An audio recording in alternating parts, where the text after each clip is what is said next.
أعوذ بالله من الشيطان الرجيم بسم الله الرحمن الرحيم الحمد لله رب العالمين والصلاة والسلام على أهل بيته الطيبين الطاهرين المعصومين أما بعد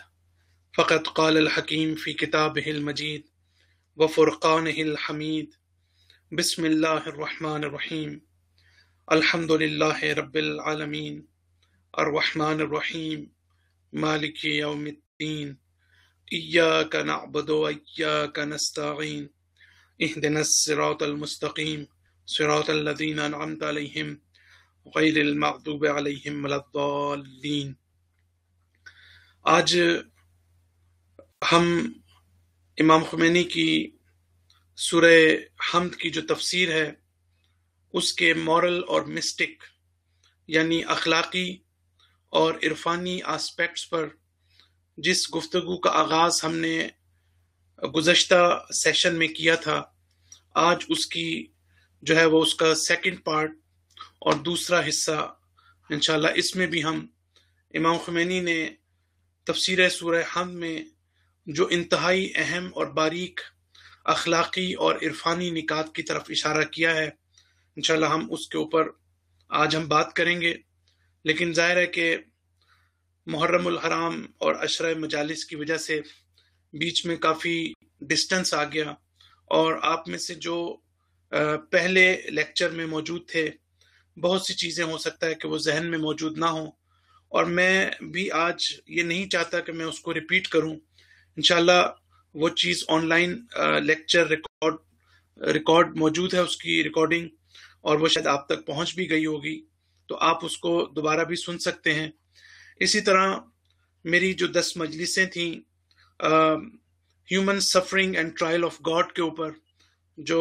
آسٹریلیا میلبورن میں نے پڑھی، وہ بھی میں تقریباً آپ سب کو میرے خیال میں بھیج چکا ہوں۔ اگر کسی کو نہیں ملی وہ مجالس یوٹیوب پر اویلیبل بھی ہیں، اس کا لنک تو میں دوبارہ ان کو بھیج دوں گا، مجھے بعد میں لکھیے گا۔ تو ہم نے مختصراً میں یہ عرض کرنا چاہوں گا کہ ہم نے گزشتہ لیکچر کے اندر جو ہے وہ امام خمینی نے بسم اللہ الرحمن الرحیم، اسماء الہی اور الحمدللہ کے حوالے سے کچھ نکات کی طرف، پوائنٹس کی طرف اشارہ کیا، ہم نے اس پر بات کی۔ آپ نے کہا کہ حمد الحمدللہ ہے، یعنی حمد صرف اور صرف اللہ کے لیے ہے۔ حمد کا تعلق تعریف، ثنا، کسی کی پریز کرنا، تو یہ وہاں ہوتی ہے جہاں پر کوئی نعمت ہو، جہاں پر کوئی احسان ہو، اور جہاں پر کوئی ہمیں نعمتیں عطا کرنے والا ہو۔ تو جس اہم نقطے کی طرف ہم نے اشارہ کیا تھا، میں صرف اس کی طرف دوبارہ اس کو ریپیٹ کروں گا اور اپنی گفتگو کو آگے بڑھاؤں گا، اور وہ یہ ہے کہ امام خمینی نے اس عارفانہ پہلو کے اوپر بات کرتے ہوئے کہا کہ یہ ممکن نہیں ہے کہ انسان اس دنیا میں غیر خدا کی تعریف کر سکے۔ جب بھی انسان کسی کی تعریف کرتا ہے تو دراصل انسان کسی پرفیکشن، کسی بیوٹی، کسی خوبصورتی اور کسی کمال کو دیکھ کر اس کی تعریف کرتا ہے، اور یہ ممکن نہیں ہے کہ انسان کسی غیر خدا کی تعریف کر سکے، اس لیے کہ حقیقی کمال کا سرچشمہ وہی ہے اور حقیقی حسن و جمال کا سرچشمہ بھی وہی ہے۔ لیکن یہ الگ بات ہے کہ انسان غلطی کرتے ہوئے یا مسٹیک کرتے ہوئے انسان جو ہے کسی اور چیز کو کمال سمجھ بیٹھے، کسی اور چیز کو خوبصورت سمجھ بیٹھے، لیکن حقیقتاً وہ خدا کی ہی تعریف کر رہا ہوتا ہے۔ یہ بالکل اسی طرح سے ہے کہ میں اپنی طرف سے ایک مثال کو ایڈ کرنا چاہتا ہوں۔ مثال کے طور پر کوئی شخص ہے کہ جس میں آپ دیکھتے ہیں کہ بہت زیادہ اس میں علم ہے، بہت زیادہ اس میں اخلاقیات ہے، بہت زیادہ اس میں انسانیت ہے، بہت ہی اس شخص کے اندر دوسروں کی مدد کا جذبہ پایا جاتا ہے۔ تو آپ اس کی جب تعریف کرتے ہیں تو دراصل آپ ظاہری طور پر اس کی تعریف کرتے ہیں، لیکن اس شخص کو عالم بنانے والا، اس شخص کو اخلاقی بنانے والا، اس شخص کی تربیت کرنے والا،